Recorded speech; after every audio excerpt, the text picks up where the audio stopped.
আজ পর্যন্ত কোনোদিন মুসলমানদের উৎসব শবে বরাত একটা হিন্দু মসজিদে দেখার জন্য আসলো না, মুসলমানদের উৎসব শবে কদর একটা হিন্দু কোনোদিন চাওয়ার জন্য আসলো না, মুসলমানদের উৎসব রমজান মাসের রোজা একটা হিন্দু কোনোদিন তোমার সাথে সমাজ করার জন্য রাখলো না, একটা হিন্দু কোনোদিন তোমার ঈদের নামাজে আসলো না, একটা হিন্দু কোনোদিন তোমার সাথে জুমার নামাজে অংশগ্রহণ করলো না, তোমাকে দেখার জন্য পর্যন্ত আসলো না।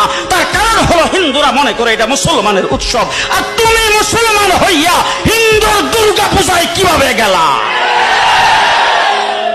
তোমার কি হয়ে গেল? তোমার কি লজ্জা শরম তুমি ধুয়ে ফেলে দিয়েছো? তোমার কি কোনো লজ্জা শরম নাই? লজ্জা শরম নাই? আবার কি সুন্দর বলতেছ, ধর্ম যার যার উৎসব সবাই। হাই হাই হাই, ও মুসলমান যুবকেরা ভালো করে শোনো, ধর্ম যার যার উৎসব সবার, তাইলে বিয়া যার যার বউ তো সবার, যে বিয়ে যার যার বউ সবার।